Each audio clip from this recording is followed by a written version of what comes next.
जय प्यारे बच्चों, आज का सुप्रभात। कक्षा 8 के बच्चे ध्यान देंगे।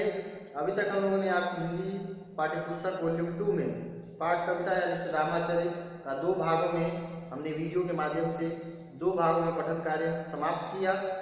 पठन कार्य समाप्त होने के पश्चात अब आपके अभ्यास पुस्तक से आपका अभ्यास प्रश्नों की बारी आती है। उसके पहले आप नरोत्तम दास यानी जिन्होंने सुदामाचरित इस काव्यखंड को लिखा है उनके बारे में इसके लिए बॉक्स में कुछ दी गई है जानकारी से हम देख लेंगे। के पश्चात आगे अभ्यास प्रश्नों की ओर बढ़ेंगे।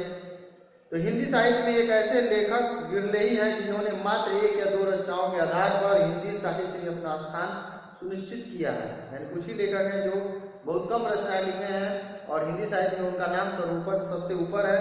नरोत्तम दास ऐसे ही कवि हैं। नरोत्तम दास जो है वैसे ही कवि हैं। इनका एकमात्र खंड काव्य है। काव्य में ये खंड काव्य और प्रबंध काव्य कई प्रकार के मतलब काव्य के जो प्रकार हैं उनमें आपका ये खंड काव्य है यानी छोटा रूप है प्रबंध काव्य का। इसमें सुदामाचरित मिलता है जो हिंदी साहित्य की अमूल्य धरोहर माना जाता है। इनका जन्म वर्तमान उत्तर प्रदेश के सीतापुर जिले में वर्ष 1493 में हुआ था। उत्तर प्रदेश का सीतापुर जिला जहां 1493 ईस्वी में इनका जन्म हुआ था। इनके जन्म के साल को लेकर विद्वानों में मतभेद है कि कुछ लोग इनका जन्म किसी और समय मानते हैं, कुछ लोग इनका जन्म 1493 मानते हैं। इनका देहावसान यानी इनकी मृत्यु वर्ष 1605 ईस्वी में मानी जाती है या माना गया है। इनकी भाषा ब्रज है। इनकी भाषा ब्रज है जो पश्चिमी उत्तर प्रदेश की बोलचाल की भाषा है, जो हिंदी खड़ी बोली से पहले हिंदी साहित्य की जो काव्य रचना पद्य रचना की जो भाषा थी वो ब्रज थी। यानी खड़ी बोली के पहले हम कविताओं का अध्ययन ब्रज भाषा में पाते हैं। ब्रज भाषा ही साहित्य की भाषा थी। उसके पश्चात जब खड़ी बोली यानी हिंदी का रूप निकला तब खड़ी बोली को गद्य और पद्य में स्वीकार किया जाने लगा।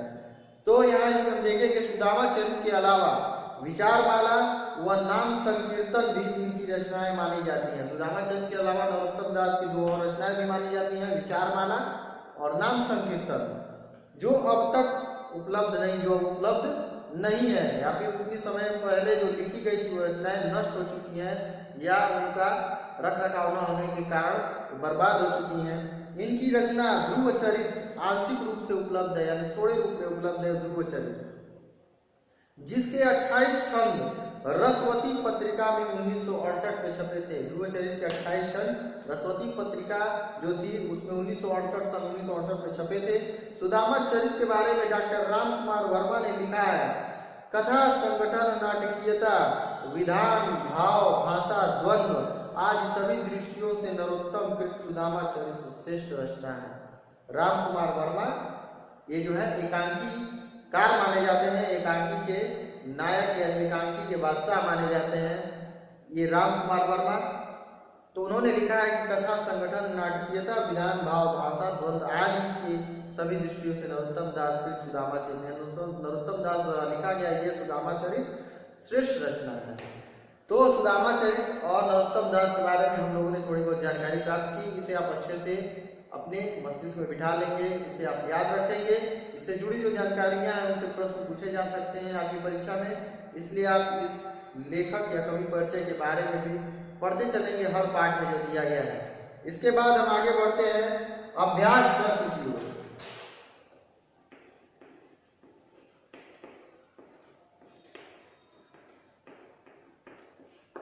इसमें आपका है आओ करें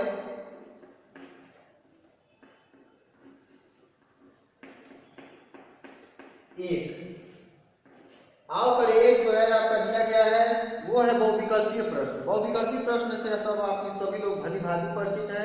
इसमें एक विकल्प सही होता है अन्य 3 विकल्प गलत होते हैं। तो सिर्फ हमें जो सही विकल्प है उसके पहले जो बॉक्स दिया गया है उसमें सही का चिन्ह लगाना है, बाकी अन्य बॉक्स को आप खाली छोड़ देंगे। तो पहला इसमें प्रश्न है विप्र सुदामा कृष्ण के कौन थे? विप्र सुदामा कृष्ण के कौन थे? तो इसमें 4 विकल्प दिए गए हैं। पृष्ठ संख्या 58 खोल लेंगे हिंदी वॉल्यूम 2 की बुक को। इसमें पहला है आपका ऑप्शन सहोदर भ्राता। सहोदर भ्राता का मतलब है साथ में जन्मे, सह उदर, उदर पेट यानी पेट से साथ में जन्मे हुए, भ्राता यानी भाई, तो साथ जन्मे हुए भाई।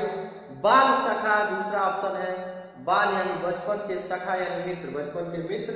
तीसरा है आपका पुरोहित। चौथा है आपका अनुज भ्राता। अनुज यानी हमारे पीछे जन्मा हुआ हमारा भाई। तो सहोदर भ्राता, बाल सखा, पुरोहित और अनुज भ्राता। इसमें कौन सा सही हो गया? बाल सखा, क्योंकि बचपन के मित्र थे और संदीपनी मुनि के आश्रम में उन्होंने साथ में शिक्षा ग्रहण की थी। तो इसका क का सही उत्तर में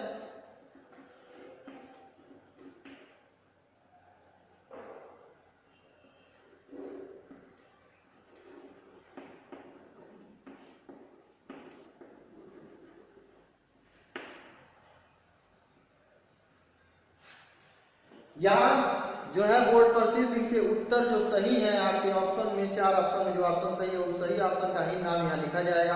आप उस ऑप्शन के सामने सही का चिन्ह बना लेंगे, अपनी उत्तर पुस्तिका में उसे याद कर लेंगे। दूसरा इसी प्रकार आपका प्रश्न है, कृष्ण की आंखों की तुलना किससे की गई है? कृष्ण की आंखों की तुलना किससे की गई है?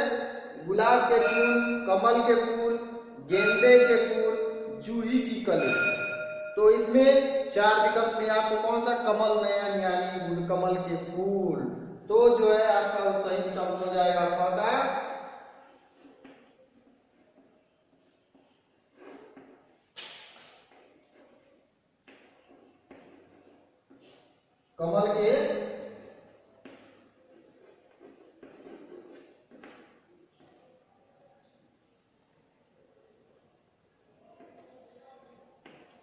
कमल के फूल। तीसरा आपका प्रश्न है, सुदामा की पत्नी सुदामा को कहां भेजना चाहती थी? तो ये इसमें विकल्प 4 दिए गए हैं। पहला है मथुरा, दूसरा है द्वारिका, तीसरा है कालिंदी, चौथा है वृंदावन। तो कृष्ण के पास भेजना चाहती थी और कृष्ण कहाँ के शासक थे? द्वारिका के। तो द्वारिका के आगे हम सही का चिन्ह लगा देंगे। तो गौ का जो उत्तर आपका हो जाएगा वो होगा द्वारिका। द्वारिका के सामने सही का चिन्ह आप लगा देंगे, द्वारिका।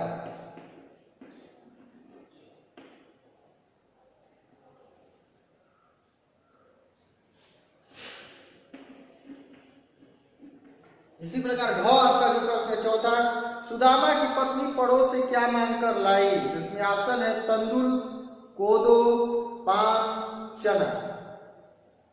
तंदुल, तंदुल जो है यहाँ पे जो है चावल के लिए प्रयोग में लाया गया, चावल का ये शब्द है, इसका अर्थ आपका होगा चावल, पर्यायवाची है उसका तंदुल।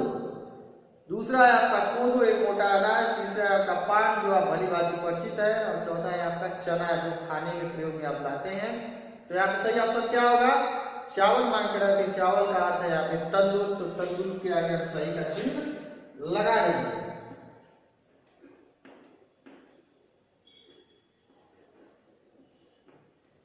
तंदुल यहाँ पे सही हो गया।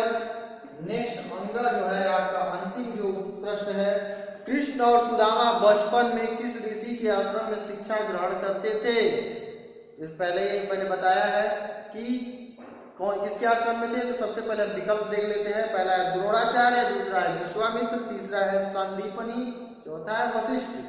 तो कौन से मुनि थे? संदीपनी। संदीपनी मुनि के आश्रम में वे दोनों सुदामा और कृष्ण शिक्षा ग्रहण करते थे।